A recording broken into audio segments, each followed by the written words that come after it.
ევროკომისარის კავკასიაში ვიზიტით. მარტა კოსი ჩამოდის აზერბაიჯანში და სომხეთში და არ ჩამოდის. ამ პირველ რიგში მინდა გამოვიხმაურო ევროკომისარი მარტა კოსის ვიზიტს კავკასიაში, რამდენადაც ცნობილი არის, მას ექნება ძალიან მნიშვნელოვანი შეხვედრები აზერბაიჯანსა და სომხეთში, თუმცა არ ექნება საქართველოში.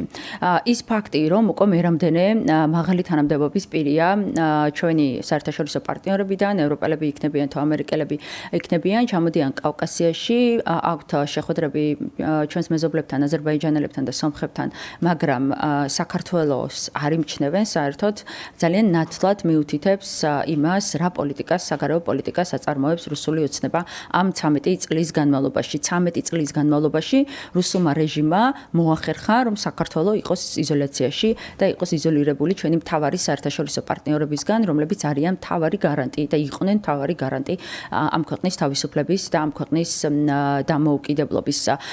ასევე ის ფაქტი, რომ ჩეხეთის რესპუბლიკამ დიპლომატიური პასპორტები გააუქმა საქართველოში, ესეც ნათელი დადასტურება არის რეალურად ამ საერთაშორისო იზოლაციის, რომელშიც რეჟიმი არის.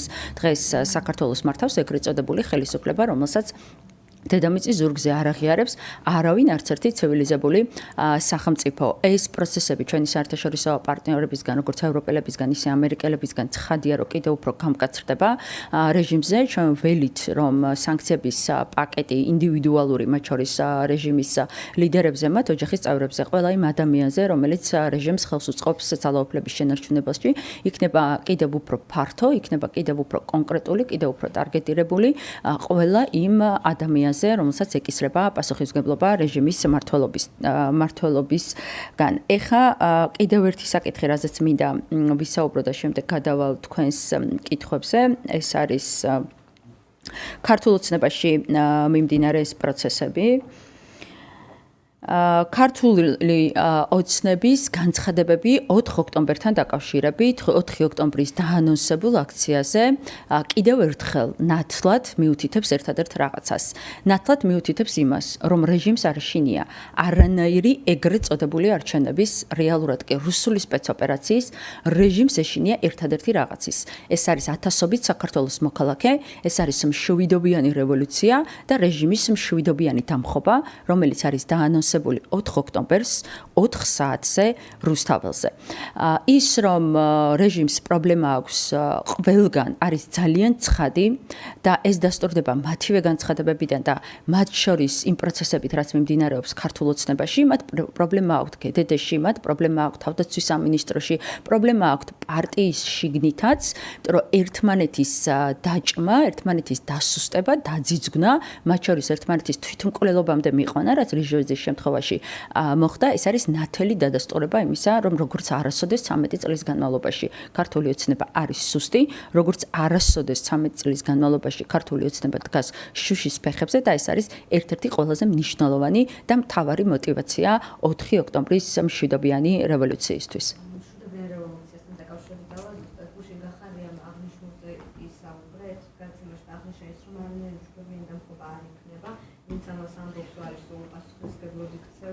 ასევე ერთობა იყოს გამოსავალი და რადგან ერთობაზე ვერ შევთანხმდით, ახლა მიზანი უნდა იყოს ოცნების დასუსტება, ანუ არჩევნების გზაზე საუბრობს იგი, ასე ვთქვათ. პირველი გახარია საერთოდ ვერ საუბრობს ვერის პასუხისმგებლობაზე, როდესაც თვითონ უბრალოდ უპასუხისმგებლად ადგა და გაიქცა და ეხლა ბერლინიდან მოძღვრავს იმ ადამიანებს, რომლებიც აქ არიან ყოველდღიურ ბრძოლაში და საკუთარი თავისუფლებით, საკუთარი სიცოცხლით, საკუთარი ჯანმრთელობით იბრძვიან რეჟიმის წინააღმდეგ.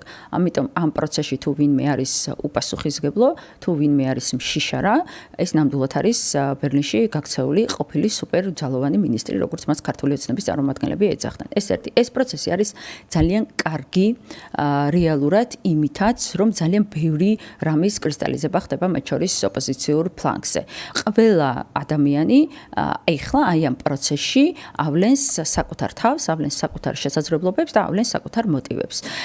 ჩვენთვის უინტერესოა საერთოდ გახარიას პოზიცია ამ კონკრეტულ 4 ოქტომბერთან დაკავშირებით, მაგრამ ყველას უნდა ესმოდეს 4 ოქტომბერთან დაკავშირებით პრიორიტეტით. ერთი, რომ 4 ოქტომბერი ეს არ არის კონკრეტულად ერთი ადამიანის სურვილებზე ჩამოკიდებული დღე.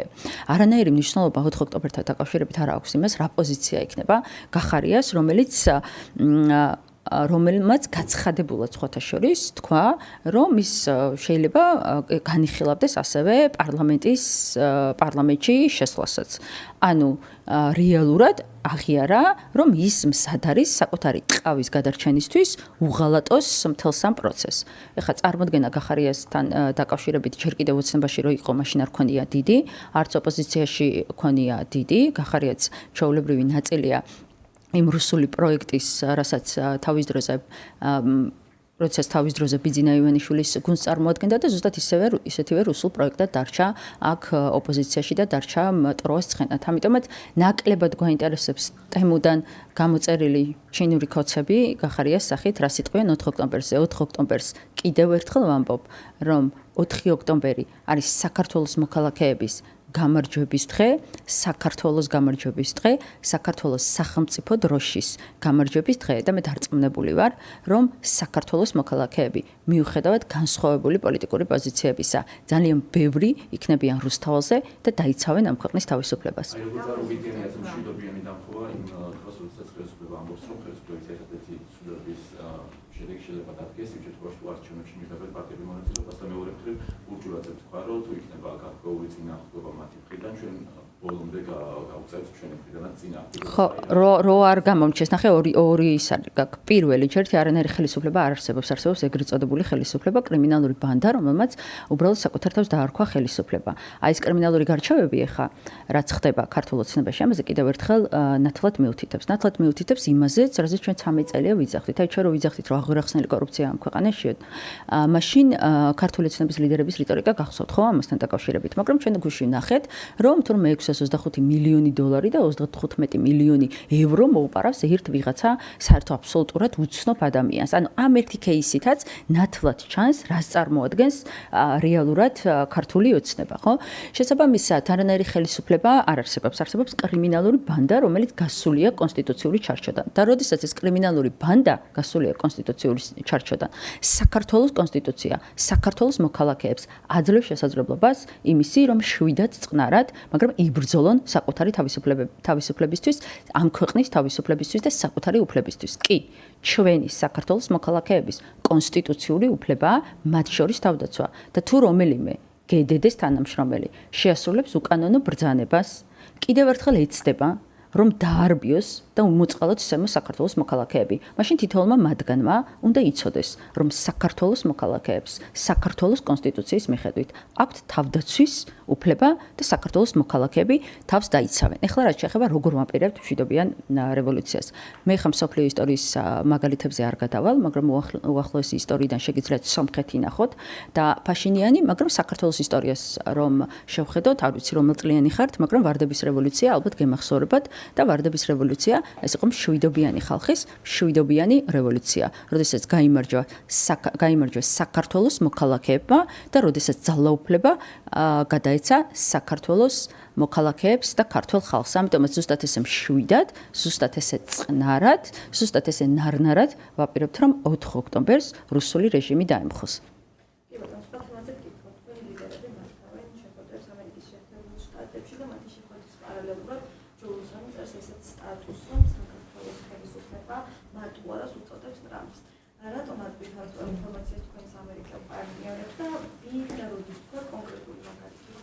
უკაცრავად ჯო ვილსონმა დაწერა, რომ ეს ნაციონალურმა მოძრაობამ ითხრაო, თუ თქვენი დასკვნა, რადგან ჩვენები იქ შეხვედრაზე არიან, ჯო ვილსონს შეხვდნენ და მე დაწერა ეს ტვიტი, გონიათ რომ ანუ ინტერპრეტაცია ეს არის, ხო? იმიტომ რომ ჯო ვილსონს არსად არ დაუწერია, რომ ნაციონალურმა მოძრაობამ უთხრა. ერთი პირველი. დავიწყოთ აქედან. ეს კითხვა არის თქვენს მიერ ინტერპრეტირებული, კიდევ ერთხელ ვიმეორებ. ჯო ვილსონს აქვს ძალიან ბევრ ადამიანთან საქართველოში კონტაქტი. შესაბამისად, მე არ ვიცი, ვინ შეიძლება რაღაც კონკრეტული ინფორმაცია ან რაზე საერთოდ საუბარი მიაწოდეს, მაგრამ ჩვენი დელეგაცია ნაციონალური მოძრაობის რომ იმყოფება ამერიკის შეერთებულ შტატებში შეხვდა ჯო ვილსონს და შეხვდება კიდე ძალიან ბევრ ამერიკელ კონგრესმენს და ამერიკის მაღალჩინოსანს, ეს შემიძლია დაგიდასტუროთ და ასევე გითხრათ ის რომ ჩვენი ვიზიტების მთავარი მიზანი ნამდვილად არის ის რომ ამერიკის მხარდაჭერა საქართველოს მოქალაქეებზე კიდევ უფრო მეტად გაიზარდოს შესაძლებლობა იმისი რომ საუბარი აქტი იქნეს მიღებული, კიდევ უფრო მეტად გაიზარდოს ტარგეტირებული სანქციები კონკრეტულ პოლიტიკურ ლიდერებზე, ქართული ოცნების და რეჟიმის წარმომადგენლებზე, ბიძინა ივანიშვილზე, მისი ოჯახის წევრებზე, ქართული ოცნების მაღალჩინოსნებზე, მოსამართლეებზე, პროკურორებზე, რომლებიც რეჟიმს ეხმარებიან ძალაუფლების შენარჩუნებაში. ამიტომაც ჩვენი დელეგაციის მთავარი მიზანი ამერიკის შეერთებულ შტატებში ვიზიტისას არის სწორედ ეს, ჩვენ ასევე ჩვენს ამერიკელ პარტნიორებთან საუბრობთ იმაზე, რომ ვიზა ლიბერალიზაციის შეწყვეტა საქართველოს მოქალაქეებისთვის იქნება ძალიან მძიმე. ჩვენ არ მივესალმებით ვიზა ლიბერალიზაციის შეწყვეტას საქართველოს მოქალაქეებისთვის, იმიტომ რომ თვლით, რომ ის რომ ამ ქვეყანას ყავს რეჟიმი და ცუდი ხელისუფლება, ეს თავისუფლების მოყარე საქართველოს მოქალაქეების ბრალი არ არის ნამდვილად. ამიტომაც აი ეს არის ეს ძირითადი საკითხები, რაზეც ჩვენი დელეგაცია მუშაობს ამერიკის შეერთებულ შტატებში. ეხლა რაც შეეხება კონკრეტულად ტრამპის შეურაცხყოფას, თქვენ შეგიძლიათ ეხლა ამოიღოთ ბიძინას პირადი ფანტაზიური რო ყავს შათილიშვილი. მისი განცხადებები ტრამპთან დაკავშირებით, როგორ უწოდებს მათ მაგალითად Deep State-ის წარმომადგენელს, როგორ ეძახიან და აკეთებენ კომენტარებს ქართული ოცნების ჯიბის ფილოსოფოსები და ჯიბის ექსპერტები იმასთან დაკავშირებით, რომ ტრამპი თურმე Deep State-თან ბრძოლაში დამარცხდა ამერიკის შეერთებულ შტატებში და ასე შემდეგ. უამრავი ასეთი განცხადება შეგიძლიათ ნახოთ. თუმცა კიდევ ერთხელ ვიმეორებ, რომ ჩემი დამოკიდებულება ამასთან დაკავშირებით არის ცალსახა, ნაკლებად მაღელვებს ქართული ოცნების განცხადებები, რომელიმე ჩვენ საერთაშორისო პარტნიორს და მით უმეტეს ამერიკის შეერთებულ შტატებს და შეერთებული შტატების პრეზიდენტს დარწმუნებული ვარ, რომ საერთოდ არ აღელვებს ქართული ოცნების ეს განცხადებები. ლიდერების შეხვედრების პარალელურად გამოქვეყნდა ასეთი პოსტი და მაინტერესებს აი ხელისუფლებაზე იყო აქ კონკრეტულად ხაზგასმა. ხელისუფლებიდან თუ შეგიძლიათ რომ კონკრეტულად არა, უკაცრავად ერთი წუთით ნახეთ, კიდევ არ მიჭირს ნახეთ, ამიტომ ვინც გწერს მაგათ გადაეცით კიდევ ერთხელ. შეხედეთ, პირველი, ეს არის თქვენი ინტერპრეტაცია. აი, ვინც მოგწერათ ეხლა მაგის ინტერპრეტაცია. მაშინ მანახეთ ტვიტი, სადაც წერია, რომ ეს არის თქვენი დასკვნა, რომ რადგან ჩვენები შეხვდნენ, ჯო ვილსონმა ამის გამო დაწერა ეს ტვიტი. მეგეუბნებით, რომ ჯო ვილსონს უამრავ ადამიანთან აქვს საქართველოში კონტაქტი. ხო? ამიტომ თქვენ ეხლა ვერ დამიმტკიცებთ იმას, რომ ეს დაწერა, ამიტომ ვნახე ჯო ვილსონის ტვიტი ამასთან დაკავშირებით. კიდევ ერთხელ ვიმეორებ. ეხლა როდესაც საუბრობ ქართული ოცნების ჯიბის ფილოსოფოსებზე, შათილიშვილზე, მას უფრო მეტი ძალაუფლება აქვს ქართულ ოცნებაში, ვიდრე შეიძლება ქონდეს თავფუჩეჩა ყობახიძეს. ამიტომაც როდესაც საუბრობს შათილიშვილი და საუბრობს, თვითონ კი არ საუბრობს ბიძინა ივანიშვილი. თქვენ გაიხსენეთ ყაველაშვილის წერილი ამერიკის შეერთებულ შტატებთან. თქვენ გაიხსენეთ ირაკლი ყობახიძის წერილი ამერიკის შეერთებულ შტატებთან და თქვენ გაიხსენეთ ასევე ელჩის საუბარი ყოფილი ელჩის უკვე ამერიკის ქართულ ოცნებაზე, ირაკლი ყობახიძეზე და ბიძინა ივანიშვილზე. პირდაპირ იყო ნათქვამი, რომ ქართული ოცნების მაღალჩინოსნები ფაქტობრივად მუქარი შემცველ და შეურაცხყოფელ წერილებს აგზავნიან ამერიკის შეერთებულ შტატებში. და შეგახსენებთ მე ამერიკის ყოფილი ელჩის კომენტარს ბიძინა ივანიშვილის შეხვედრასთან დაკავშირებით, როდესაც მან უარი თქვა, ნახეთ ერთი წუთით, როდესაც მან უარი თქვა იმაზე, რომ საერთოდ შეხვედროდა ამერიკის შეერთებულ შტატებს. ამიტომ ჩემი პასუხი ამასთან დაკავშირებით არის ეს.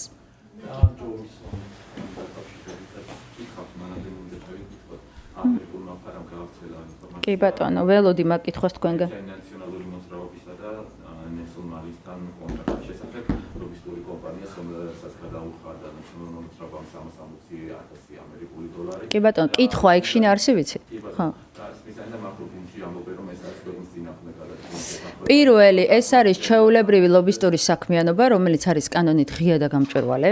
შესაბამისად, ამის უფლება აქვს ნებისმიერ პარტიას ამ ქვეყანაში. მე ასევე თქვენ გირჩევდით, რომ ქართული ოცნების ლობისტები მოიკითხოთ ამერიკის შეერთებულ შტატებში და ისიც მოიკითხოთ, რომ ვერანაირი ლობისტური კომპანია ვერ შველის მიუხედავად მცდელობებისა ქართულ ოცნებას, რომ რამე დაალაგოს ამერიკის შეერთებულ შტატებთან ან ტრამპთან.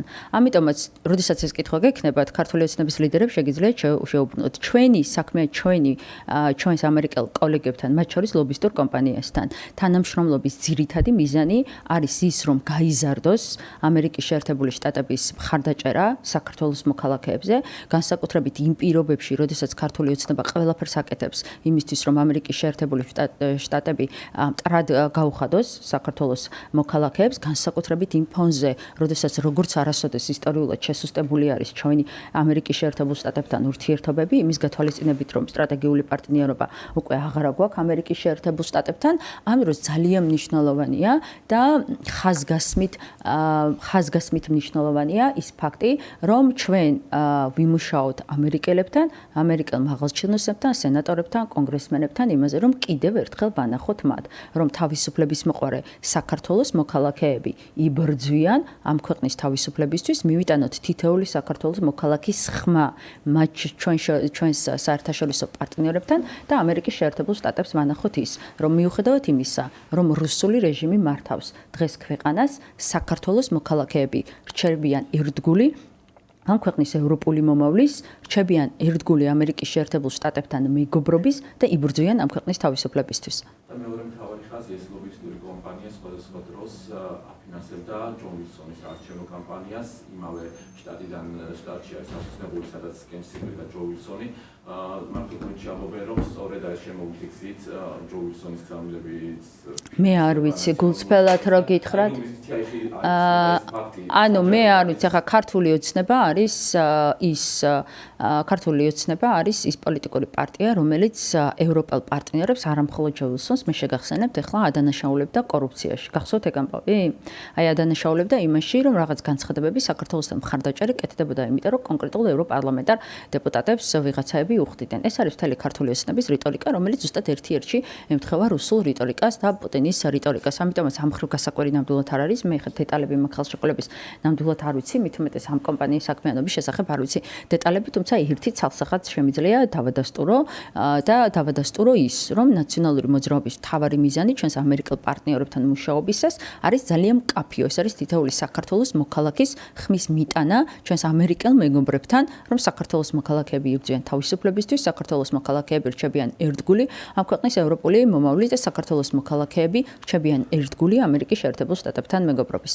ლეოს ლიდერები ხაზარაძე, კუპრაძე და დათუნაშვილი ბრიუსელში გაემგზავრნენ ასებული ინფორმაციით პარტიაში კრიზისი. როგორ როცა არჩევნები არის ორ კვირაში, როგორ ფიქრობთ, რაზე მეტყველებს ეს თქვენთვის მათი გამოცდილება? ანუ რა არის უცნაური ბრიუსელში რომ მიდიან მაგაში არ ვიცი.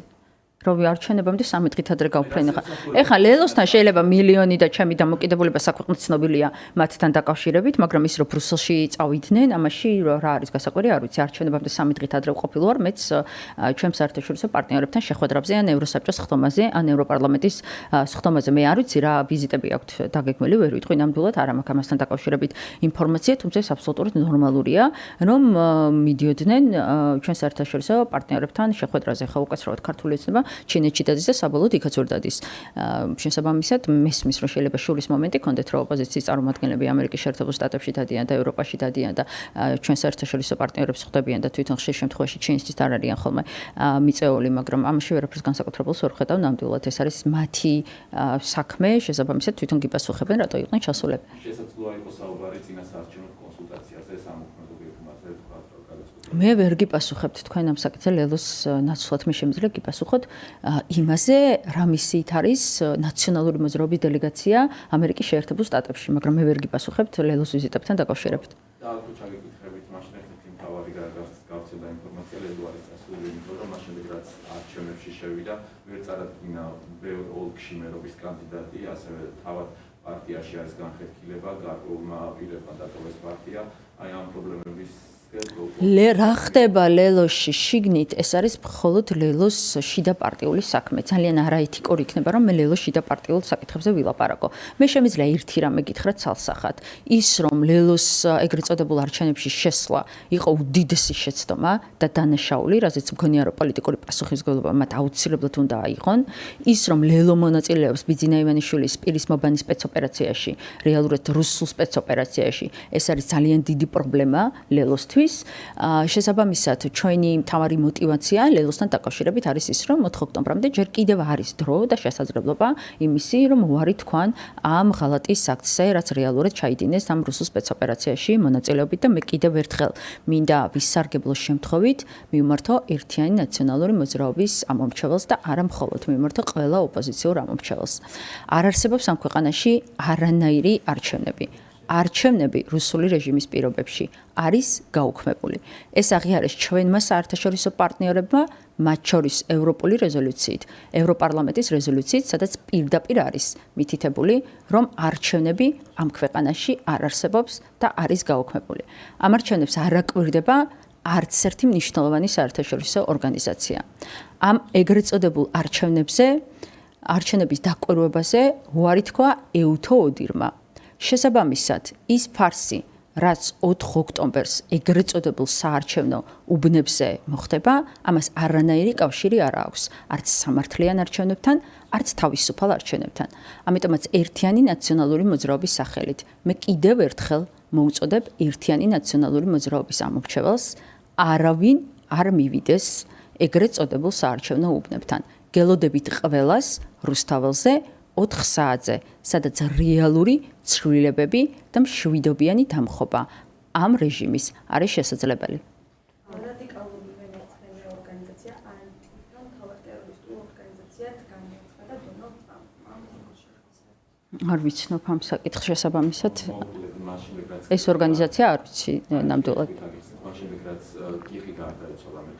ერთი წუთით თუ შეიძლება რა გავიგეთ თქვენი კითხვის არსი, თქვენი პროპაგანდისტული გზავნილებიც ამას და გიყურებთ და ვიცი და გცნობთ მაგ ამბავში, კიდევ ერთხელ ვიძახი, რომ ამერიკის შეერთებული შტატები თვითონ გაერკვევა თავის პრობლემებში.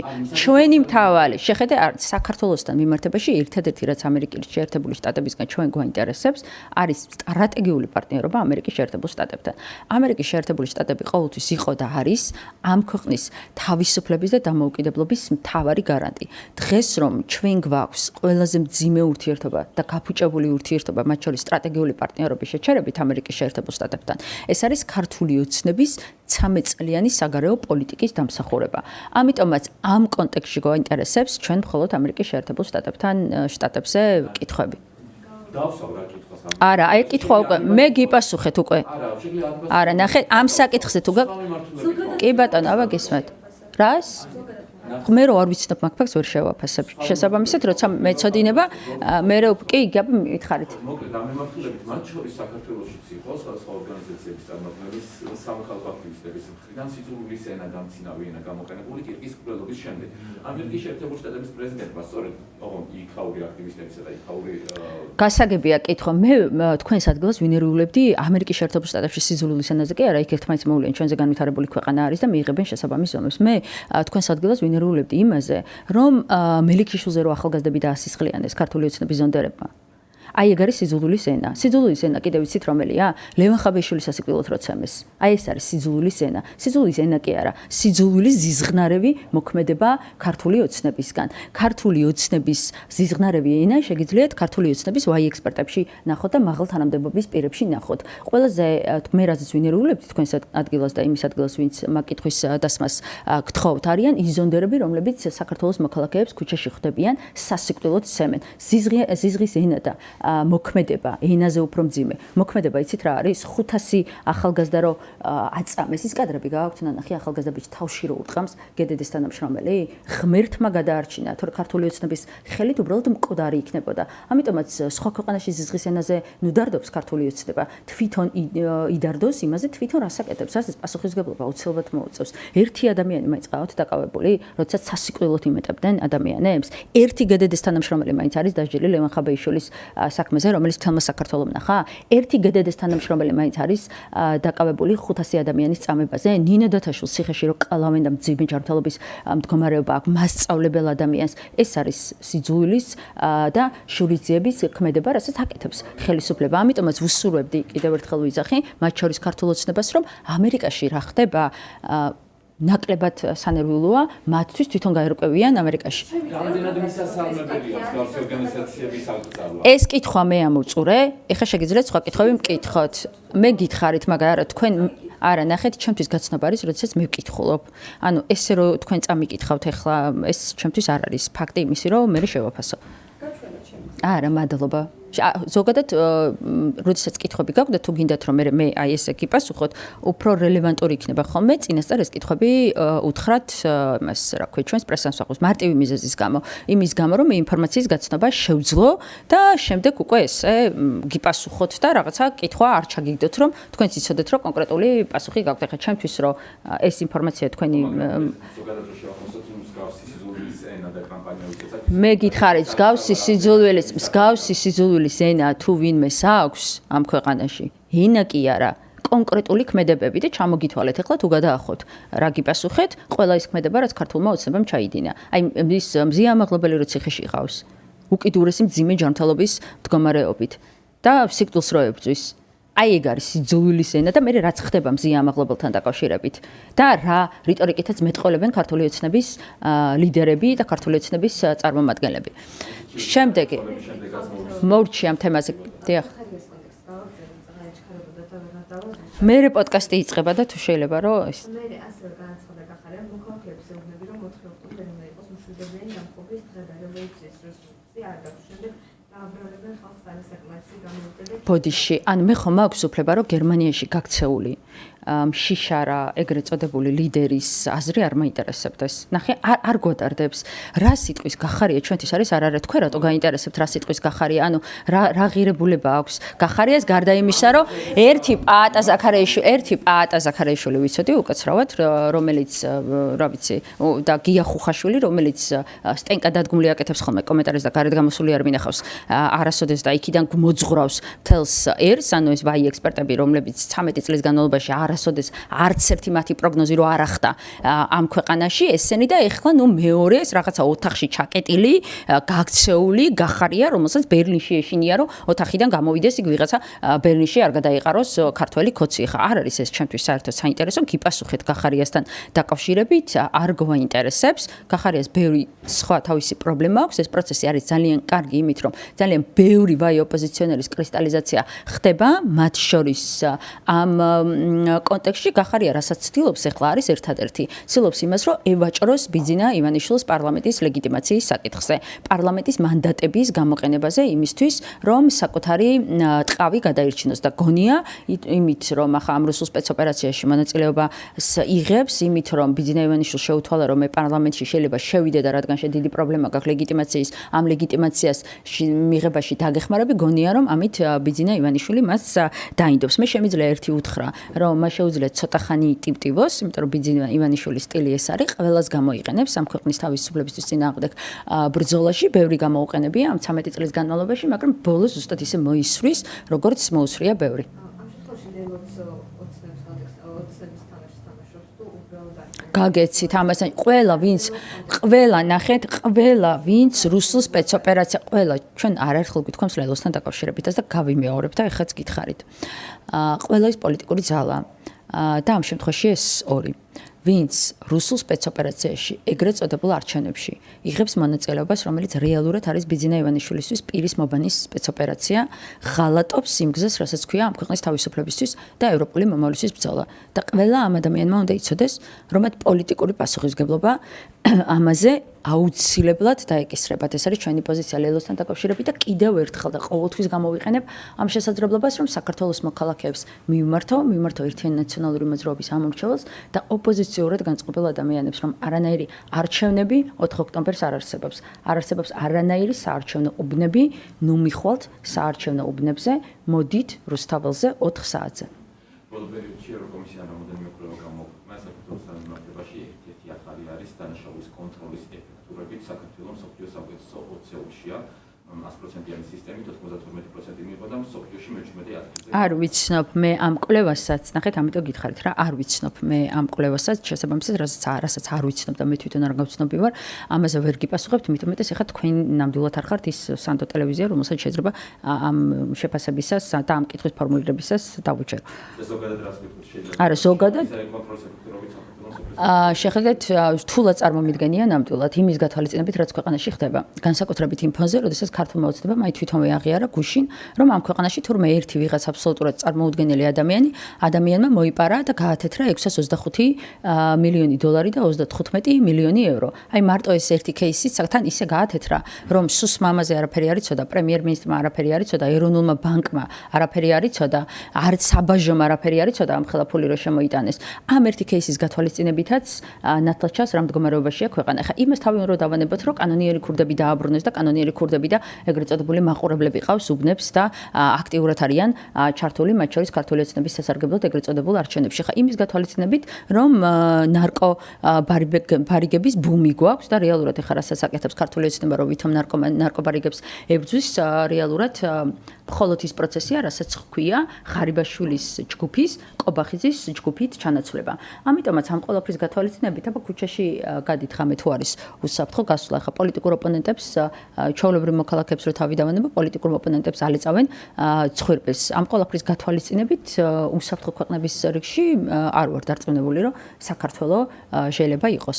ანუ ევროკომისია ამბობს ამას. მე გითხარით კიდევ ერთხელ ნახეთ, თქვენ ნახეთ კიდევ გიმეორებთ რა, როდესაც გინდათ რომ მსგავს კითხვებზე გიპასუხოთ, მაშინ მე ხომ მაქვს მაგის უფლება და სწორიც იქნება, რომ ეს უბრალოდ წიმე არ ვიცი ამ ანგარის, არ ვიცნობ. თუ თქვენ არ მეტყვით რომ ეს კითხვა გაქვთ, მაშინ მე ამ ანგარის ვერ გავეცნობი და თქვენ ახლა სიტყვაზე ნუ გეწყინებათ, მაგრამ არ გინდობთ ნამდვილად მაგ ნაწილში.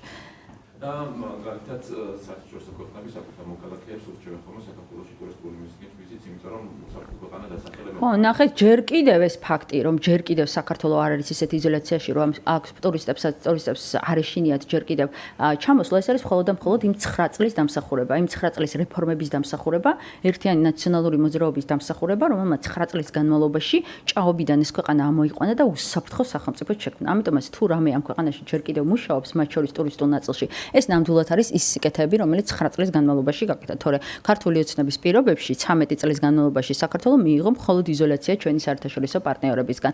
მიიღო მხოლოდ ვიზა ლიბერალიზაციის დაკარგვის საფრთხე, ასოცირების შეთანხმების დაკარგვის საფრთხე. მიიღო ის, რომ გაუქმდა ამერიკასთან სტრატეგიული პარტნიორობა და არ არსებობს არც ერთი ევროპული ქვეყანა, რომელიც აღიარებს, რომ ამ ქვეყანას ყავს ხელისუფლება, ან ამ ქვეყანაში საერთოდ არსებობს რამე დემოკრატიული. ამიტომ ყველა ის შედეგი, რომელიც სასიკეთოდ ჯერ კიდევ ამ ქვეყანაში მოქმედებს, ზუსტად დაზუსტებით შემიძლია გითხრათ, რომ არის ზუსტად იმ 9 წლის რეფორმების აღშენებლობის შედეგი, რომელიც აქამდე ჯერ კიდევ ინერციით არის მოსული, მაგრამ რუსული რეჟიმის პირობებში, თუ ჩვენ 4 ოქტომბერს, თუმცა მე დარწმუნებული ვარ, რომ 4 ოქტომბერს ჩვენ შევძლებთ, რომ ეს რეჟიმი მშვიდობიანად დავამხოთ, რუსული რეჟიმის პირობებში, თქვენ საბოლოოდ გელით ის, რომ აქ არ გეყოლებათ არა თუ არც ერთი ტურისტი არ გეყოლებათ, არც ერთი ქვეყანა, რომელიც ამ ქვეყნის თავისუფლებაზე და დამოუკიდებლობას დაუჭერს მხარს.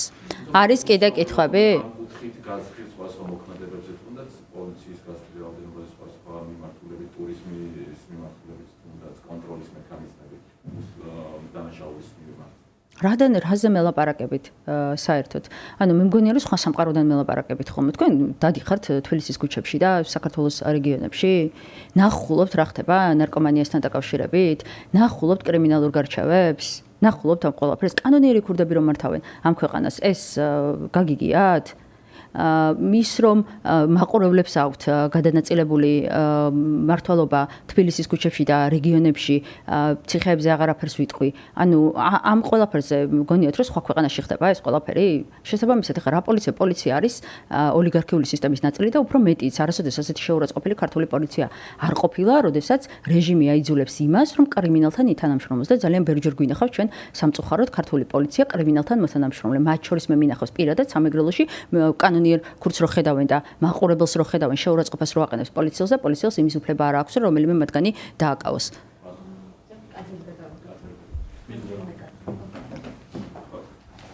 27-ში არის ხო ისე ძალაში ამ აქციაზე 27-საც ემსახურება მთავარი კანონები რა იქნება და კადრები.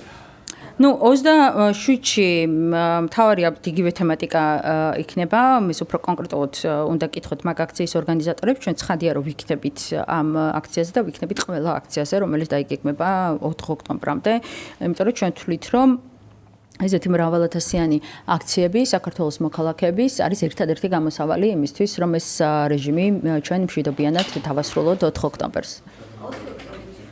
მიმართულება ხოლმე ცოლად აქცია, მაშინ მიგრაცია ხაბეშული. პირველ რიგში უნდა გესმოდეთ, რომ 4 ოქტომბრის ორგანიზატორი არ არის ერთიანი ნაციონალური მოძრაობა. არის პაატა ბურჭულაძე და რუსთაველის გამზირი. ამიტომ რამეს თუ შეიცვლი და ეს კითხვა მაგათთან უნდა დასვათ. ჩვენი მხრიდან შემიძლია გითხრათ იმას, რომ ხაბეიშვილის დაკავება ცხადია, რომ არის ძალიან მძიმე. შესაბამისად ლევან ხაბეიშვილის რაღაცა შეცვლა წარმოუდგენელია, რომ შესაძლებელი იყოს, მაგრამ ეს არ შეაფერხებს და არ შეუფერხებია 4 ოქტომბრის პროცესი.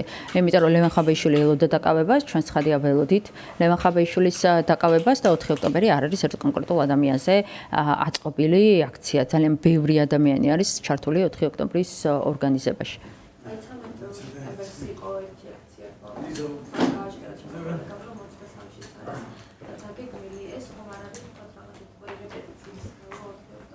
არა, არ ვიტყოდი ეგრე, მე არ მახსოვს ეს დანარჩენი აქციები როდის დაიგეგმა, მაგრამ ნებისმიერი აქცია, რომელიც დაიგეგმება, არის ძალიან კარგი, ძალიან აუცილებელი და მნიშვნელოვანი. იმიტომ რომ კიდევ ერთხელ ვიმეორებ 13 წლის განმავლობაში ჩვენ ვიყავით ერთადერთი პარტია, რომელიც ყველაზე ადრე ჯერ კიდევ 2000 ესენი რომ მოვიდნენ, მაშინ ვამბობდით, რომ არანაირი არჩევნებით ეს რეჟიმი არ წავიდოდა. 13 წლის მანძილზე კიდევ უფრო მეტი დარწმუნდა იმაში, რომ ჩვენ ვიყავით მართლები და რომ საქმე ჰქონდა რუსულ რეჟიმთან. ამიტომაც ჩვენ ამ რეჟიმის ჩამოშლის მთავარ გასაღებს ვნახულობთ და დღესაც იგივე აზრზე ვართ, მხოლოდ მრავალათასიან აქციებში და არანაირი რაღაც ფორმალური არჩევნებით და ასე შემდეგ. ამიტომაც ნებისმიერი აქცია, რომელიც დაიგეგმება 4 ოქტომბრამდე, ნებისმიერ ესეთ აქციაში, ცხადია, ჩვენ ვიქნებით წარმოდგენილი, ნებისმიერ ესეთ აქციას დაუჭერთ ხარს, უფრო მეტი შემიძლია გითხრათ, რომ ნებისმიერი სხვის დაანონსებული რო ყოფილიყო 4 ოქტომბრის მშვიდობიანი რევოლუცია, ჩვენ ყველგან მივიღებდით მონაწილეობას და ყველგან ჩავერთვებოდით აქტიურად. ვიმეორებ, რომ ამ ქვეყანაში არ არსებობს არც ერთი სახელმწიფო ინსტიტუტი, არ არსებობს არანაირი არჩევნები და როდესაც რეჟიმი აუქმებს და კლავს ყველანაირ დემოკრატიულ სივრცეს, მაშინ რჩება ერთადერთი გამოსავალი. ეს არის ქუჩაში ბრძოლა თავისუფლებისთვის.